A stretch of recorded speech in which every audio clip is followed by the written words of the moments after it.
আসসালামু আলাইকুম প্রিয় বন্ধুরা। আজকের আলোচনার বিষয় অত্যন্ত গুরুত্বপূর্ণ এবং সংবেদনশীল। এই 5টি লক্ষণ দেখলে বুঝবেন কেউ আপনার উপর জাদু করেছে। ইসলামে জাদুর অস্তিত্ব সত্য, কুরআন ও হাদিসেও এই বিষয়ে স্পষ্ট আলোচনা করা হয়েছে। তাই সচেতন থাকা আমাদের জন্য খুব জরুরি। চলুন একে একে সেই 5টি লক্ষণের কথা জেনে নেই। প্রথম লক্ষণ, অস্বাভাবিক শারীরিক দুর্বলতা। আপনি যদি হঠাৎ করে অতিরিক্ত দুর্বলতা অনুভব করেন অথচ চিকিৎসায় কোনো রোগ ধরা পড়ে না, তাহলে সাবধান হন।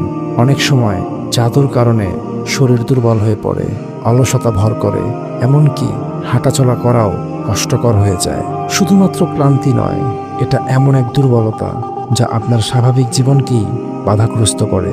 দ্বিতীয় লক্ষণ, ঘুমের সমস্যা ও দুঃস্বপ্ন দেখা। রাতে ঘুম আসতে দেরি হওয়া, ঘুম ভেঙে যাওয়া বা ভয়াবহ স্বপ্ন দেখা, এগুলো জাদুর বড় লক্ষণ।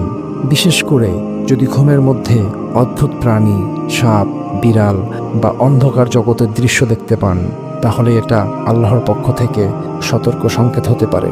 ঘুমের মধ্যে বারবার আতঙ্কিত হয়ে ওঠা কোনো সাধারণ ব্যাপার নয়। এ বিষয়ে দোয়া, রুকিয়া পড়া অত্যন্ত গুরুত্বপূর্ণ। তৃতীয় লক্ষণ, হঠাৎ করে সম্পর্কের অবনতি। পরিবারের মধ্যে অকারণে ঝগড়া, স্বামী স্ত্রীর মধ্যে ভালোবাসা কমে যাওয়া, বন্ধুত্ব নষ্ট হওয়া, এসবের পেছনেও জাদু কাজ করতে পারে। কোরআনে আল্লাহ তাআলা বলেন, তারা স্বামী স্ত্রীর মধ্যে বিচ্ছেদ ঘটাতে শিক্ষা দেয়, সূরা বাকারা। তাই সম্পর্ক হঠাৎ ভেঙে যেতে থাকলে কেবল দোষারোপ না করে আল্লাহর কাছে সাহায্য চাইতে হবে।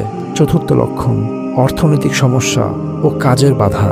আপনার ব্যবসা বা কাজ হঠাৎ করে ধ্বংস হতে শুরু করলো। চেষ্টা থাকা সত্ত্বেও কোনো কাজ সফল হচ্ছে না, বারবার আর্থিক ক্ষতি হচ্ছে, অথচ কোনো যৌক্তিক কারণ খুঁজে পাচ্ছেন না। এগুলোও জাদুর অন্যতম লক্ষণ হতে পারে। কারণ অনেক সময় হিংসুক ব্যক্তিরা জাদু করে অন্যের রিজিক বন্ধ করার চেষ্টা করে। পঞ্চম লক্ষণ, মনের অশান্তি ও বিষণ্ণতা। অকারণে মন খারাপ থাকা, জীবনকে অর্থহীন মনে হওয়া, অদৃশ্য কোনো চাপ অনুভব করা, এগুলোও জাদুর প্রভাব হতে পারে। বিশেষ করে যদি নামাজ, কুরআন তিলাওয়াত বা ইবাদতে মন না বসা, তাহলে বুঝতে হবে এটা সাধারণ মন মরা ভাব নয়। জাদুর প্রভাবে মানুষ ধীরে ধীরে হতাশ হয়ে পড়ে এবং আল্লাহর ইবাদত থেকেও দূরে চলে যায়। তাই সময় থাকতে সতর্ক হওয়া জরুরি। এখন প্রশ্ন আসতে পারে, তাহলে করণীয় কি? প্রিয় বন্ধুরা, সব সমস্যার সমাধান আল্লাহর কাছে। ভয় পাওয়ার কিছু নেই। আমাদের করণীয় হলো পবিত্র থাকা এবং 5 ওয়াক্ত নামাজ আদায় করা, কুরআনের রুকিয়া আয়াত নিয়মিত পড়া, বিশেষ করে সূরা ফাতিহা, আয়াতুল কুরসি, সূরা ফালাক ও সূরা নাস। সকাল সন্ধ্যায় জিকির ও দোয়া করা, বিশ্বস্ত কোনো আলেমের পরামর্শ নেয়া। জাদু থেকে বাঁচার সবচেয়ে বড় অস্ত্র আল্লাহর উপর পূর্ণ ভরসা রাখা। আল্লাহ বলেন, যারা আল্লাহর উপর তাওয়াক্কুল করে আল্লাহ তাদের জন্য যথেষ্ট, সূরা তালাক।